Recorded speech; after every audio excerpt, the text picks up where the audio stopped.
Hello my dear students of class 9. Today we are going to start the chapter number 3, that is rotation and revolution. So before going to the detailed content of the syllabus or the chapter, let me tell you some basic concept of this chapter. So I am going to start with the concept of rotation.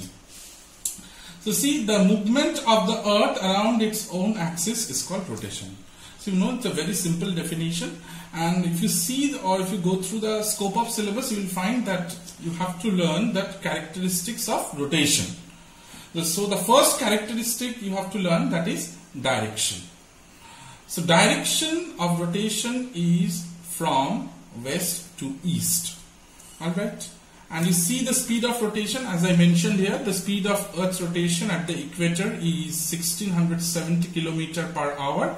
And it decreases to north and south of the equator. So you know, due to the spherical shape of the earth, as you move towards north and south pole respectively, you will find that diameter decreases. So in the equatorial part, the diameter length is 40,000 km.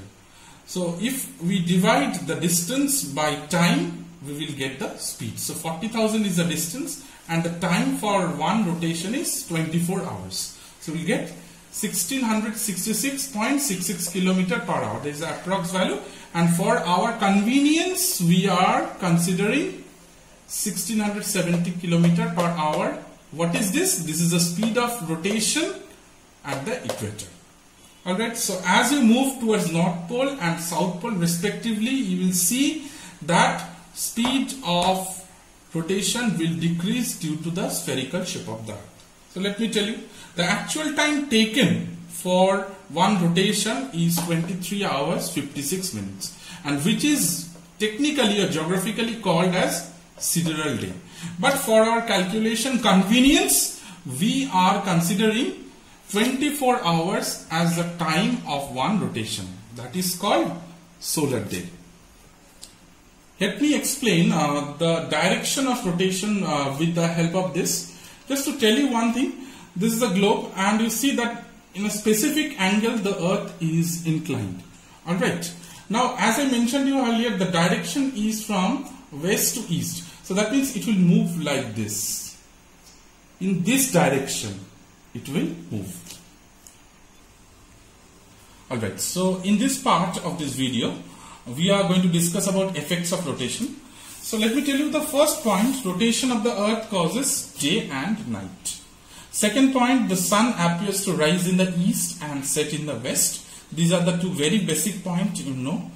Third point, the rotation of the earth causes deflection of winds and ocean currents. So there is a law, alright, there is a law which explains that winds and ocean currents are not going straight. Rather, they are deflecting from their normal path. So in case of northern hemisphere, they are deflecting to the right from their normal path and to the left from their normal path in the southern hemisphere. And the force which is responsible for such kind of deflection is called Coriolis force, and the effect is called Coriolis effect.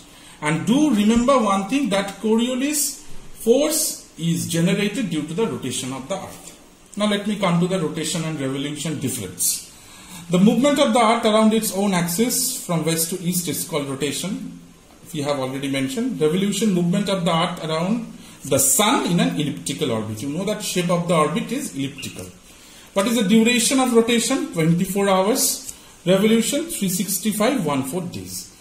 Rotation causes day and night, tides, deflection of winds and ocean currents, whereas revolution causes changes of seasons, changes in the altitude of midday sun. So that means first basis is definition, second basis is duration, third basis is effects. Let me tell you about the perihelion and aphelion. So this is what is the distance between sun and the earth. The day 3rd January, where you will find the distance of earth and sun is minimum. Alright, that is how much? 148 million kilometer. And in case of aphelion, the distance between earth and sun is 152 million kilometer. In perihelion, sun looks comparatively big. In aphelion, sun looks comparatively small because of maximum distance. So the last thing we are going to discuss today, that is the inclination of Earth's axis. So the angle at which the Earth is tilted is known as inclination of Earth's axis. So let me explain you one thing. You will see that it is inclined at the angle of 23.5 degree. See this angle, 23.5 degree from vertical or perpendicular, and 66.5 degree angle with respect to the plane of the Earth's orbit.